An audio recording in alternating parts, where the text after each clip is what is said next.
Muy buen día para todos. Reciban un cordial saludo. Mi nombre es José Ángel Sánchez Méndez y soy estudiante del tercer cuatrimestre de la carrera de Ingeniería en Energías Renovables de la Universidad Autónoma de Tamaulipas. Este es mi trabajo de videoexposición para la asignatura termodinámica. En él trataré los temas de los ciclos termodinámicos de Carnot, de potencia y refrigeración. Espero sea de su agrado. Gracias.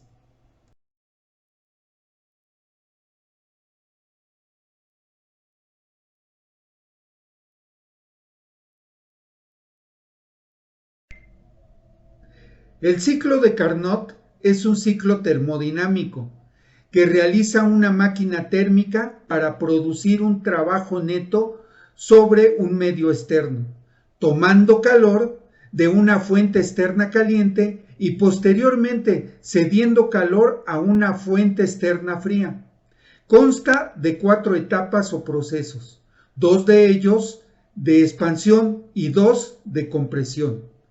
Para poderlo explicar, vamos a hacer uso de una gráfica de presión contra volumen, en donde graficaremos un punto A al cual le va a corresponder un volumen A, y a su derecha graficaremos un punto B que le corresponderá un volumen B mayor al del punto A, porque se trata de un proceso de expansión. El gas se expande. A este primer proceso se le llama proceso de expansión isotérmica reversible. Se le nombra isotérmica porque en todo el proceso la temperatura es constante, y reversible porque no existe fricción en la máquina térmica, es decir, se considera totalmente ideal. Justamente en este proceso entra cierto calor a la máquina térmica proveniente de la fuente externa caliente. Como podemos observar en el gráfico, el contenedor del gas se encuentra pegado a la fuente externa caliente. Para continuar con el siguiente proceso, se necesita graficar un punto C del lado derecho del punto B, al que le corresponderá un volumen C que va a ser mayor a este volumen B. ¿Por qué? Porque sigue otro proceso de expansión. El gas continúa expandiéndose. A este segundo proceso se le llama proceso de expansión adiabática reversible. Se le nombra adiabática porque no existe intercambio de calor con sus alrededores. Irreversible porque no existe fricción en la máquina térmica. Al proceso que cumple con ser adiabático y reversible también se le llama isoentrópico, lo que significa que su entropía es constante. Para continuar con el tercer proceso, vamos a graficar un punto D, el cual va a ser, se va a encontrar colocado entre el punto A y el punto B, y le va a corresponder un volumen D que va a ser mayor al volumen A, pero menor al volumen B. Este proceso ya es de compresión y se llama proceso de compresión isotérmica reversible. En este proceso, la máquina térmica cede calor a la fuente externa fría.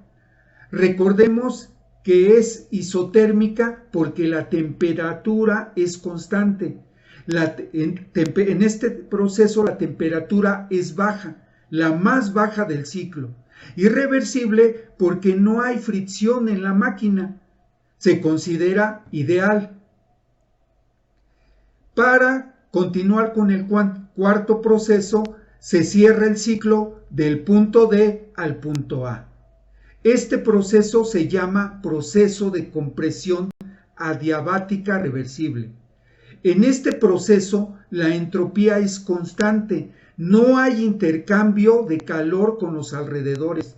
Como podemos ver en el gráfico, el contenedor del gas se encuentra alejado de las fuentes externas calientes y fría, y no hay irreversibilidad.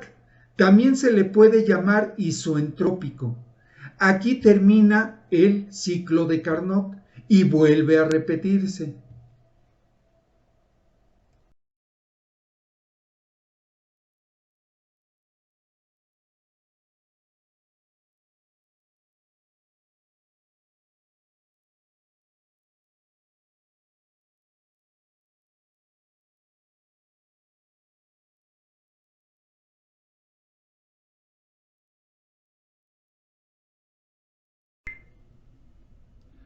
Los ciclos termodinámicos se dividen en dos, en ciclos de potencia y ciclos de refrigeración, basados en el ciclo de Carnot. Los ciclos de potencia tienen como objetivo transformar el calor en trabajo útil. Existen 4 ciclos de potencia fundamentales: el ciclo de Rankine, el ciclo de Brayton, el ciclo de Otto y el ciclo Diesel. En el ciclo de Rankine, el fluido de trabajo es vapor a alta presión, por lo general vapor de agua, el cual se encontrará en 2 estados, en parte del ciclo en estado líquido y en otra parte en estado gaseoso. El tipo de combustión, es decir, la forma en que suministra calor al fluido de trabajo, es externa. Vale destacar que en el ciclo Rankine la turbina es uno de los componentes del ciclo, es decir, antes de que el fluido entre a la turbina es calentado de forma externa por otro dispositivo, el cual lleva por nombre caldera. Las instalaciones o modificaciones que hay en el ciclo Rankine son: el ciclo Rankine simple ideal, cuyos equipos básicos fundamentales son una bomba, una caldera, una turbina y un condensador. El ciclo Rankine simple real hace uso de las eficiencias isoentrópicas o adiabáticas y se utiliza los mismos equipos que en el ideal. El ciclo Rankine con recalentamiento utiliza una bomba, una caldera, 2 turbinas y un condensador. El ciclo Rankine con regeneración utiliza 2 bombas, una caldera, una turbina, un condensador y un intercambiador de calor que jugará el papel de regenerador. El ciclo Rankine es un tipo de ciclo cerrado, que significa que el fluido de trabajo nunca es reemplazado y por consiguiente el fluido sigue un ciclo termodinámico. Por ejemplo, el vapor de agua regresa a sus condiciones iniciales después de haber recorrido todo el ciclo. La forma de salida del trabajo y o potencia en el ciclo de Rankine es mediante la turbina, que por lo general aporta energía de torque, y justamente por esta razón es que su principal aplicación es en el campo de la generación de electricidad en plantas termoeléctricas, ya que esta turbina se acopla a un generador eléctrico. Entre las características fundamentales del ciclo Rankine tenemos que usan mucho espacio porque se compone de varios equipos. La eficiencia de un ciclo de vapor siempre es menor que la eficiencia de un ciclo de gas. La temperatura máxima del vapor es de aproximadamente 550 grados centígrados. Y ojo, esta característica es muy importante, requiere grandes cantidades de agua, por lo que su ubicación debe de ser muy estudiada. No se puede colocar en cualquier sitio, siempre se debe tener en cuenta para utilizar un ciclo Rankine la ubicación cercana a una fuente que proporcione grandes cantidades de agua. Ahora analicemos el ciclo Brayton, el cual también es conocido como Joule-Fluid. Utiliza como fluido de trabajo un gas, por lo general aire, como gas ideal a alta presión. La primera gran diferencia con respecto al ciclo Rankine es el estado del fluido de trabajo. En un ciclo Brayton siempre es gaseoso, siempre. En cambio, en un ciclo Rankine, el fluido de trabajo se encuentra en dos estados, líquido y gaseoso. Ahora obsérvese esta otra gran diferencia. El tipo de combustión en un ciclo Rankine es externa, pero en un ciclo Brayton es interna, ya que la turbina ejecuta todo el ciclo, es decir, contiene tres equipos, un compresor, una cámara de combustión y una turbina, también conocida como generador o motor. Vamos a detenernos un poco acá, ya que suele ser fuente de error esta confusión. La turbina utilizada en el ciclo Rankine es solo un componente de todo el ciclo, ya que lo componen varios elementos.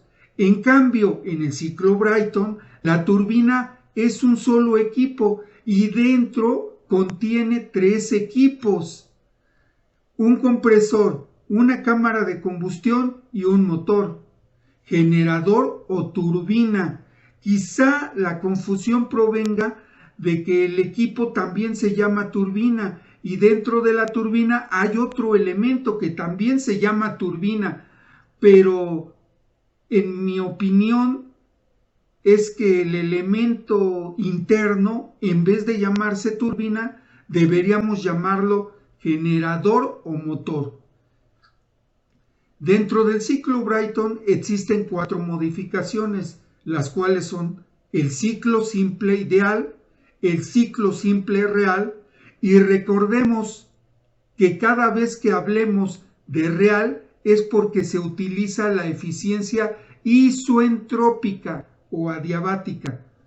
El ciclo Brayton con regeneración, el ciclo Brayton con recalentamiento. Los elementos que utilizaremos en el ciclo Brayton son muy semejantes al del ciclo Rankine. La diferencia es que en el ciclo Rankine utilizaremos una bomba para aumentar la presión del fluido, porque el fluido de trabajo en parte del ciclo se encuentra en estado líquido. En cambio, en el ciclo Brayton, para aumentar la presión del fluido en estado gaseoso, se usa un compresor. Otra diferencia fundamental en cuanto a los equipos de trabajo de estos dos ciclos de potencia es que en el ciclo Rankine se utiliza un condensador. En cambio, en el ciclo Brayton no se utiliza ningún condensador, porque una parte del ciclo Rankine se debe transformar al estado de la sustancia de trabajo, de gaseoso a líquido. En cambio, en el ciclo Brayton, siempre el estado del fluido de trabajo es gaseoso, por lo que evidentemente nunca será necesario utilizar un condensador. El ciclo Brayton real es un ciclo abierto, por tal razón cumple un ciclo mecánico y no cumple un ciclo termodinámico. ¿Cuál es la diferencia entre un ciclo mecánico y un ciclo termodinámico? En el ciclo termodinámico, el fluido de trabajo nunca se cambia, siempre es el mismo. En cambio, en un ciclo mecánico, el fluido es sustituido por una nueva carga fresca, pero al modelar el ciclo Brayton se hace a través de un ciclo cerrado. Pongamos mucha atención a este aspecto.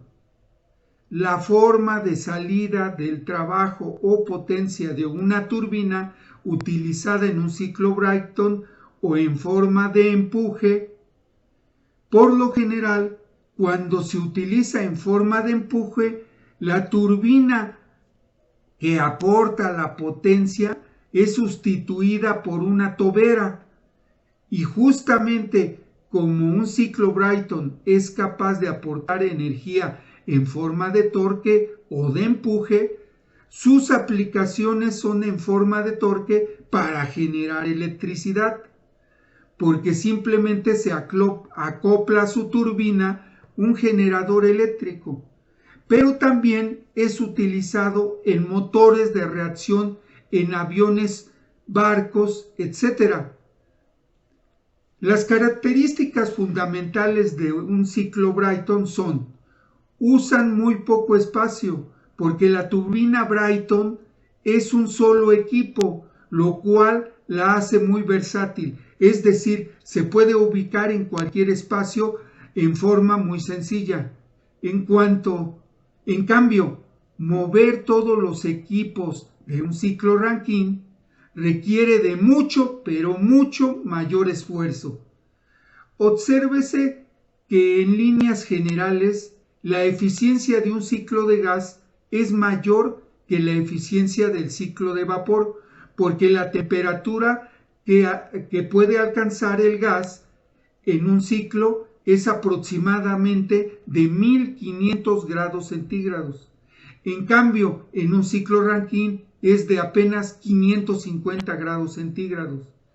Y en este momento nos podemos preguntar, pero ¿por qué en un ciclo de vapor no podemos aumentar mucho más la temperatura? La respuesta es porque esto afectaría la estructura de los álabes de la turbina.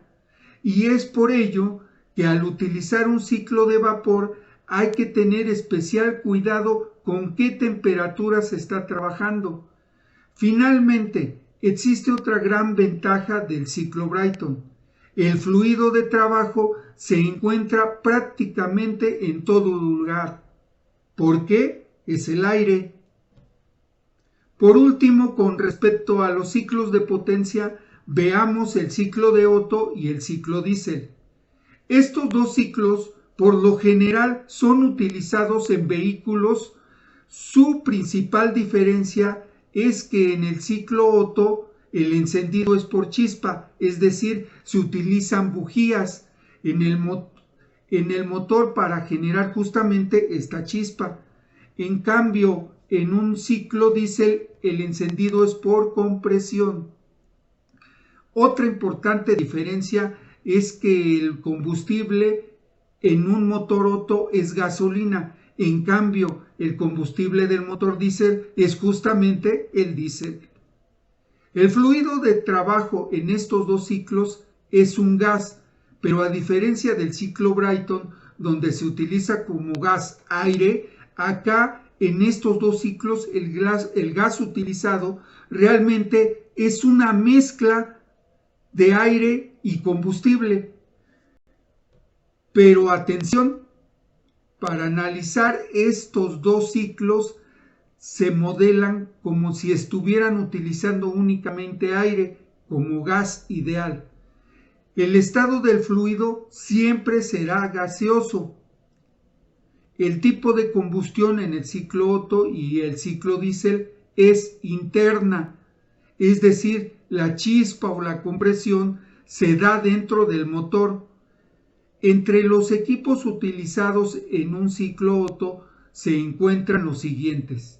En el real se utilizan un cilindro, un pistón, dos válvulas, una de ellas de admisión y la otra de escape, y una bujía. La bujía es justamente la que genera la chispa que aporta calor a la mezcla.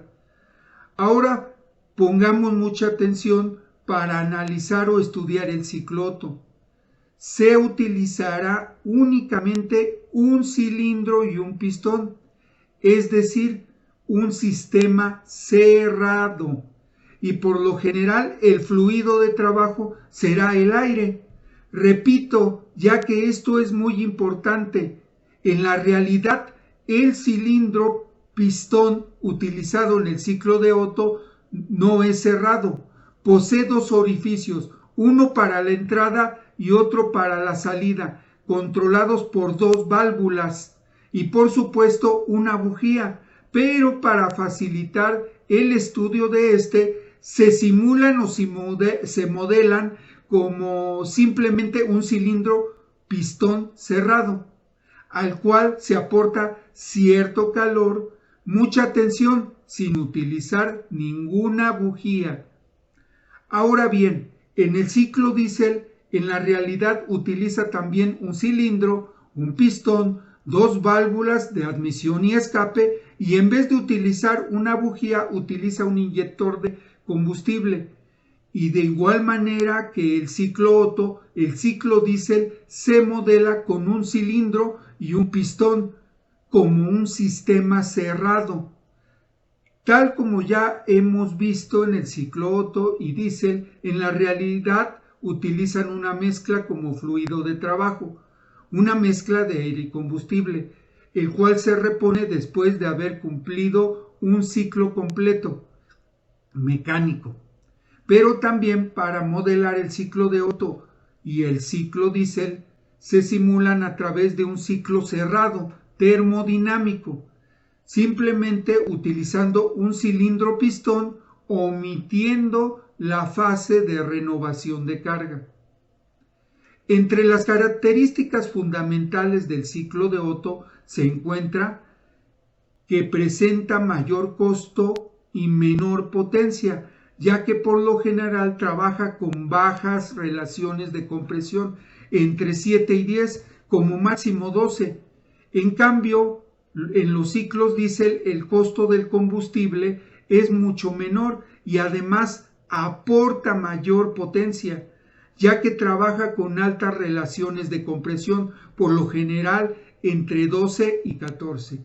Y justamente por esta razón es que el ciclo de Otto por lo general es utilizado en vehículos livianos, mientras que el ciclo diésel, como es capaz de generar mayor potencia, es utilizado en vehículos pesados, como transporte público, barcos, ferrocarriles, etc.